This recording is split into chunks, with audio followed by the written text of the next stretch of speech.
दीवार बन के बैठी थी। ये सरदार पटेल की भूमि से आए हुए बेटे ने उस 370 को भी जमींदोज कर दिया और सरदार साहब को सबसे बड़ी श्रद्धांजलि मैंने दी है।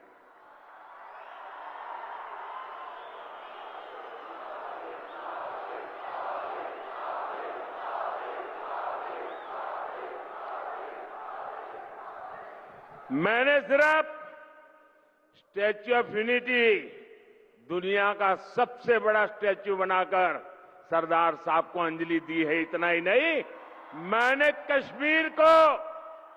कश्मीर में तिरंगा झंडा फहराकर, कश्मीर में संविधान लागू कर, कश्मीर में 370 हटाकर सरदार साहब के सपने को पूरा किया है। साथियों, जितने साल हमारे देश में कांग्रेस सरकार रही, एक बड़ा हौवा था आए दिन, जब भी हो पाकिस्तान, जब भी हो पाकिस्तान, जब भी हो पाकिस्तान। आज देखिए, ये पाकिस्तान के आतंक का टायर पंक्चर हो गया है।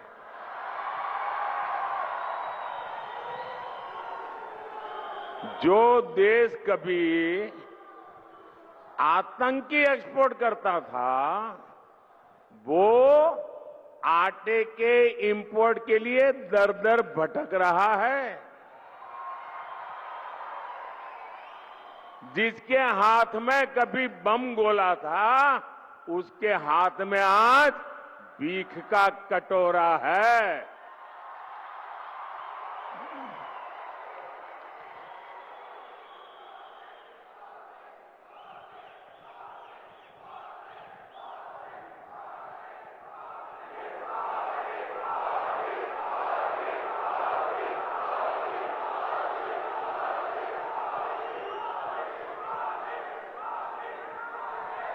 कांग्रेस की कमजोर सरकार आतंक के आकाओं को डोजियर देती थी। डोजियर का मतलब है फाइल पे सारी जानकारियां इकट्ठी कर करके वो देते थे कि तुम्हारे लोग आए थे, ये उनकी फोटो है, यहां बम फोड़ के चले गए। तुम्हारे लोग आए थे, इतने लोगों को मार करके चले गए। तुम्हारे वो लोग आए थे, डोजियर देते थे, डोजियर। और फिर देश को बताते थे, हमने पाकिस्तान को डोजियर दे दिया है।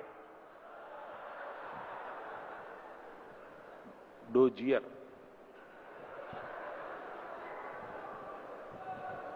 और मोदी की मजबूत सरकार देखिए, डोजियर बोजियर में टाइम खराब नहीं करते।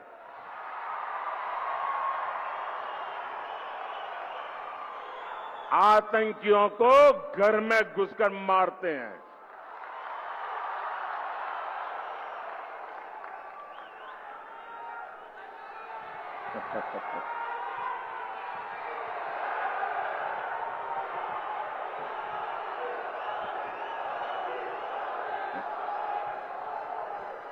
और साथियों, संयोग देखिए, आज जब भारत में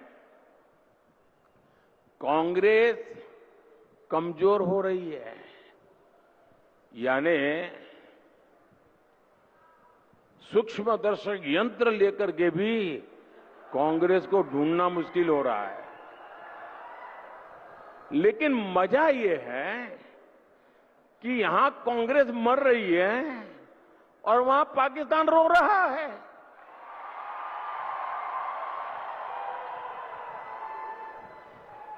आपको पता चला होगा, कांग्रेस के लिए अब पाकिस्तानी नेता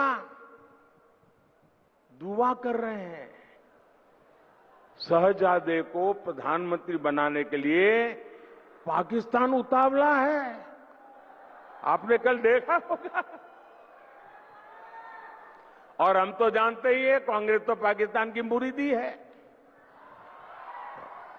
पाकिस्तान और कांग्रेस की ये पार्टनरशिप अब पूरी तरह एक्सपोज हो गई है।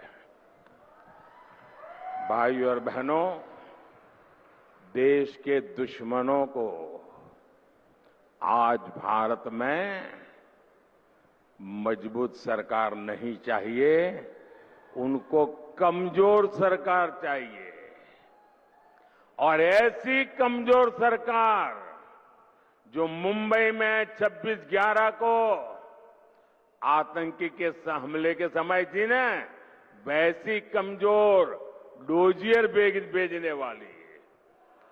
देश के दुश्मनों को वैसी ही करप्ट सरकार चाहिए जो 2014 से पहले थी।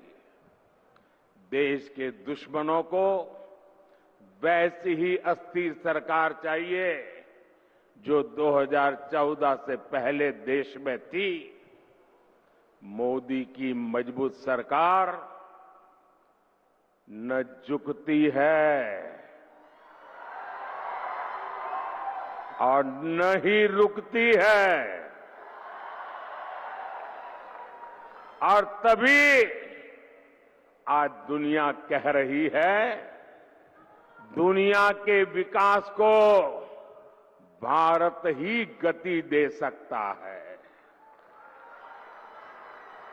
भारत पूरी दुनिया के लिए ब्राइट स्पॉट है।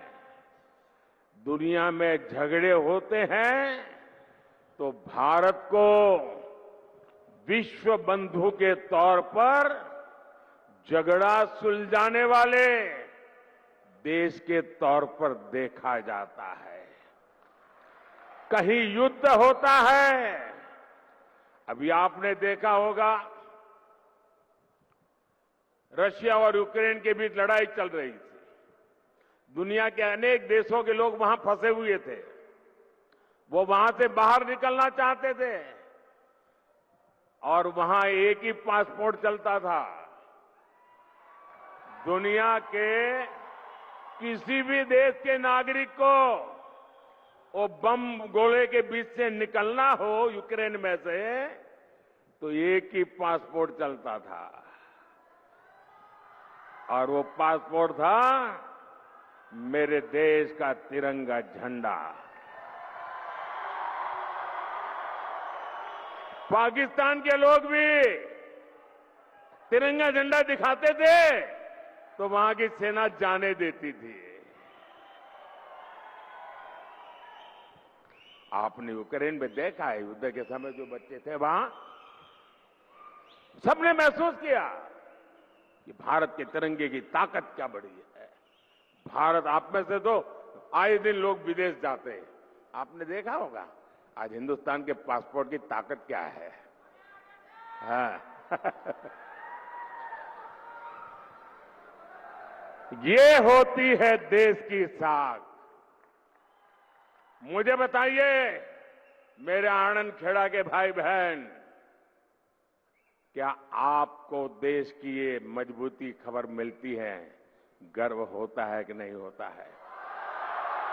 दुनिया गर्व करती है तो आपको गर्व होता है कि नहीं है? आपका माथा ऊंचा होता है कि नहीं होता है? लेकिन ये कांग्रेस, वो क्या कर रही है? कांग्रेस सिर्फ रोती बैठती है और मोदी को गाली दो। डिक्शनरी खोज करके रोज नई गाली निकालते हैं, रोज नई गाली निकालते हैं।